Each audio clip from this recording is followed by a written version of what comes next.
Imaginez un homme ordinaire. Il a un nom, une famille, des doutes, des rires. Il vote, il paye ses impôts, il se dispute parfois avec ses voisins. Maintenant, imaginez ce qu'il faut faire pour que des millions de personnes regardent cet homme et ne voient plus un homme. Ce n'est pas une question abstraite. Ce n'est pas une hypothèse de philosophe. C'est la mécanique la plus précise, la plus froide, la plus efficace que le XXe siècle nous ait laissée en héritage. Et elle fonctionne encore. Tout régime qui veut dominer fait face à un problème fondamental.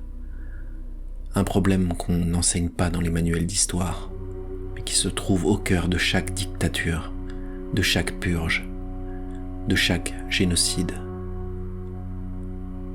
Ce problème, c'est ceci. Les hommes, en général, ne tuent pas d'autres hommes facilement. Pas quand ils les regardent dans les yeux. Pas quand ils entendent leur voix ou qu'ils savent leur prénom. Il faut donc résoudre ce problème. Et la solution n'est pas militaire, elle n'est pas économique, elle est narrative. Il faut raconter une histoire simple, une histoire dans laquelle l'adversaire n'est plus un adversaire mais une menace. Pas un concurrent politique, mais un ennemi de l'humanité. Pas un homme avec lequel on est en désaccord, mais un être dont l'existence même est un danger. Il y a un mécanisme que l'histoire a répété avec une constance terrifiante. La fascisation de l'adversaire. Voici quelque chose que presque personne ne comprend quand on parle de totalitarisme. On croit que le danger, c'est l'idéologie, le racisme, la lutte des classes, le nationalisme extrême. Mais ce qui est vraiment dangereux, ce n'est pas l'idée elle-même, c'est le processus logique qu'on en tire. Réfléchissez un instant. Staline ne gouvernait pas par la passion. Hitler ne s'appuyait pas seulement sur la haine. Il s'appuyait sur quelque chose de bien plus redoutable. Une logique froide, implacable, sans faille apparente. Et cette logique fonctionnait comme un piège. Une fois que vous acceptiez la première prémisse, une seule prémisse, même séduisante, même raisonnable en apparence, vous étiez pris. Parce qu'on ne peut pas dire A sans dire B. Et B entraîne C. Et C entraîne D. Et au bout de l'alphabet, il y a des morts. Ce n'est pas une métaphore, c'est littéralement ainsi que les purges ont fonctionné. Dans les procès de Moscou, des hommes innocents avouaient des crimes qu'ils n'avaient jamais commis. Pourquoi ? Parce qu'on leur tenait ce raisonnement. Le parti représente l'histoire. L'histoire a toujours raison. Le parti dit que des crimes ont été commis, donc quelqu'un est objectivement coupable.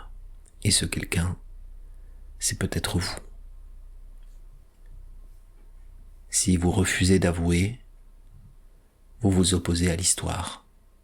Vous devenez alors un vrai ennemi. Le piège est parfait. Non pas parce qu'il repose sur la violence, bien que la violence soit derrière, mais parce qu'il repose sur quelque chose de plus insidieux. Notre peur de nous contredire, notre besoin de cohérence, notre incapacité à dire « je rejette la prémisse, je refuse l'engrenage et je recommence à zéro ». C'est là qu'intervient la fascisation de l'adversaire. Les régimes totalitaires ne naissent pas en écrasant leurs ennemis, ils naissent en les inventant. Avant de pouvoir persécuter un groupe, il faut d'abord convaincre le reste de la population que ce groupe le mérite. Et pour ça, ils utilisent exactement ce mécanisme logique. On pose une prémisse, Ce groupe est une menace. Puis la logique fait le reste. La première étape, c'est la généralisation.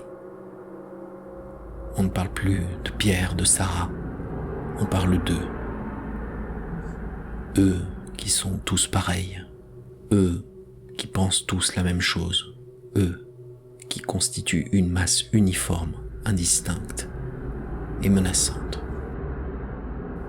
La particularité de chaque individu, ce qui fait qu'un être humain est irréductible à une catégorie, cette particularité est effacée et à la place, on installe une étiquette qui colle à la peau, une étiquette qu'on ne peut pas enlever. La deuxième étape, c'est la déshumanisation. Effacer l'individu ne suffit pas, il faut aller plus loin. Il faut convaincre les gens que l'adversaire n'appartient pas au même ordre moral qu'eux, qu'il ne ressent pas les choses de la même façon, qu'il ne souffre pas de la même façon, qu'il n'aime pas de la même façon. On va donc lui attribuer des caractéristiques animales, des métaphores qui le placent en dehors de l'humain. Les rats, les cafards, les parasites, les vermines. Les termes changent selon l'époque, mais la logique est toujours la même.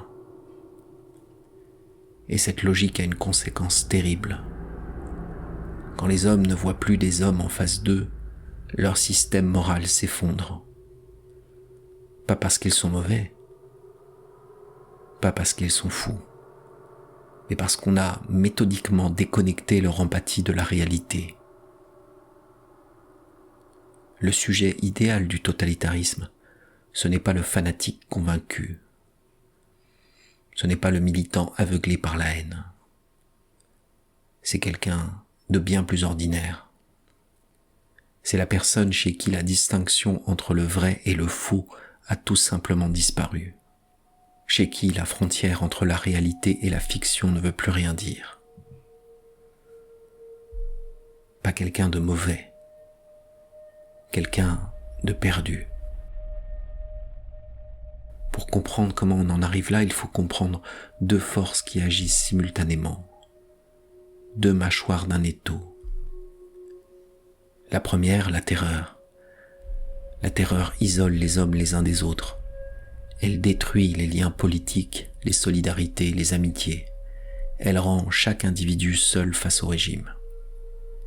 Et les hommes isolés sont des hommes impuissants, parce que le pouvoir n'est toujours des hommes qui agissent ensemble. La deuxième, la logique totalitaire. Elle agit différemment.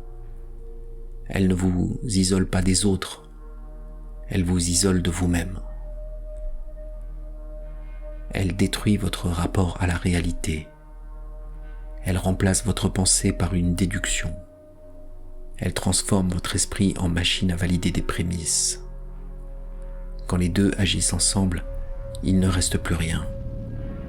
Plus de lien avec les autres, plus de lien avec soi-même, plus de lien avec le réel.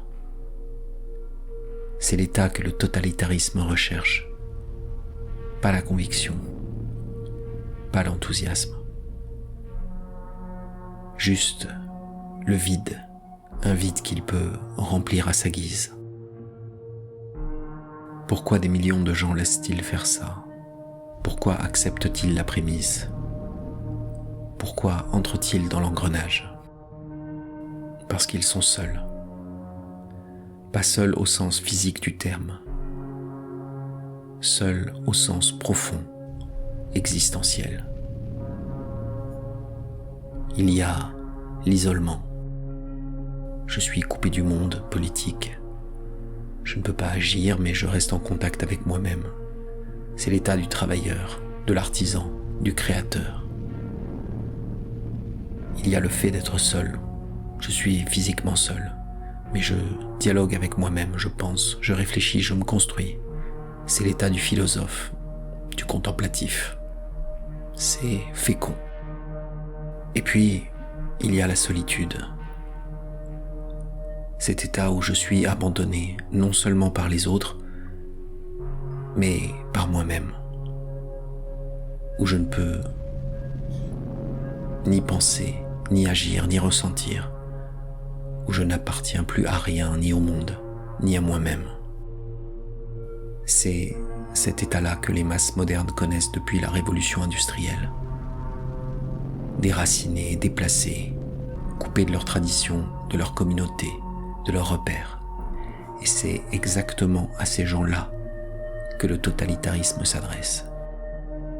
Il leur offre ce qu'ils ont perdu, une identité, une appartenance, une certitude. Il leur dit: vous n'êtes plus seuls. Vous faites partie de quelque chose de grand, de quelque chose d'indestructible. Et en échange, il leur demande juste une chose: arrêtez de penser. Parce que dans la solitude absolue, quand on ne peut plus faire confiance à personne, quand plus rien ne semble fiable, la logique froide devient un refuge. 2 et 2 font 4. Ça, au moins c'est certain, ça ne trahit pas. Et si on vous donne une prémisse, une seule prémisse claire, et une logique pour la suivre, vous avez de nouveaux pieds, de nouveau un sol sous les pieds, de nouveau une direction, même si cette direction mène à l'abîme. Il y a quelque chose de particulièrement troublant dans ce mécanisme. Quelque chose qu'Hannah Arendt avait parfaitement identifié et que les historiens ont confirmé encore et encore. L'ennemi qu'on fabrique ressemble toujours à ce qu'on est soi-même. Celui qui accuse l'autre de comploter dans l'ombre est en train de comploter dans l'ombre. Celui qui accuse l'autre de vouloir détruire la société est en train de la détruire. Celui qui dit que l'adversaire ment sur tout bâtit lui-même son propre pouvoir sur le mensonge. Ce n'est pas une coïncidence, c'est une stratégie. En projetant sur l'adversaire ses propres intentions, le régime accomplit 2 choses à la fois. Il se protège de toute accusation, puisqu'il a déjà accusé l'autre en premier, et il rend le réel illisible, puisque tout le monde crie la même chose, et qu'il devient impossible de savoir qui dit vrai. C'est ce qu'on appelle la confusion totale. Et la confusion totale, c'est le terrain parfait pour la domination. Et voilà une question qu'on pose rarement. Qui laisse faire ? Parce que la fascisation de l'adversaire ne se passe pas dans le vide, elle se passe en public, devant des millions de gens. Et la plupart de ces gens ne sont pas complices. Ils ne souhaitent de mal à quiconque. Mais ils se taisent, ou ils regardent ailleurs, ou ils se disent que ça ne peut pas aller si loin. Et pendant ce temps-là, le processus continue, silencieusement, méthodiquement, un mot après l'autre, une loi après l'autre, une exclusion après l'autre, jusqu'au moment où il est trop tard pour reculer, jusqu'au moment où la violence n'est plus un accident, elle est devenue la logique du système. Alors que faire ? Hannah Arendt ne prêchait pas le désespoir, au contraire. Elle croyait en quelque chose de très précis, quelque chose que les régimes totalitaires cherchent à détruire en premier. La capacité à penser, pas à avoir raison, pas à avoir les meilleurs arguments, mais à s'arrêter, à résister à la simplification, à refuser la prémisse avant d'entrer dans l'engrenage.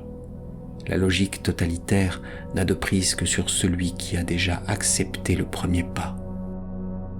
Refuser le premier pas, c'est refuser tout le reste. Et cette capacité de refus, elle ne vient pas de la raison seule. Elle vient du contact avec les autres, avec la réalité, du contact avec soi-même. Tant qu'on est en lien avec un ami, une communauté, avec le monde tel qu'il est, la logique totalitaire n'a pas de prise. C'est pourquoi elle commence toujours par isoler. C'est pourquoi elle commence toujours par détruire les liens. Maintenir ces liens, c'est l'acte de résistance le plus fondamental qui soit. Il y a une dernière chose qu'Arendt dit, et c'est peut-être la plus belle. Elle cite Saint Augustin. C'est pour qu'un commencement soit fait que l'homme fut créé. Chaque être humain qui naît est un nouveau commencement, quelque chose d'imprévisible, quelque chose que nulle logique ne peut déduire à l'avance, quelque chose que la terreur ne peut pas entièrement contrôler. La naissance elle-même est un acte de liberté, et c'est pourquoi le totalitarisme porte toujours en lui les germes de sa propre destruction, parce qu'il ne peut empêcher les gens de naître. Il ne peut pas empêcher les commencements. Nous vivons dans un temps étrange, un temps où les informations circulent plus vite que jamais, un temps où la solitude des masses est plus profonde que jamais, un temps où les prémices simples et les logiques implacables trouvent des oreilles prêtes à les recevoir. Ces mécanismes ne sont pas réservés aux dictatures d'un autre siècle. Les mécanismes peuvent apparaître n'importe où, dans n'importe quelle société. Des cassés de gens sont assez seuls. Des cassés de gens ont perdu confiance en la réalité et qu'ils sont prêts à accepter une prémisse en échange d'une certitude. Chaque fois qu'on entend dire que l'adversaire n'est pas simplement dans l'erreur, mais qu'il est mauvais, pas simplement dangereux, mais monstrueux, pas simplement différent, mais étranger à notre humanité, il faut s'arrêter, refuser la prémisse, regarder l'homme derrière l'étiquette, résister à la logique qui veut nous entraîner, et se rappeler que la pensée, la vraie pensée, lente, inconfortable, qui accepte le doute, est l'ennemi naturel de tous les engrenages.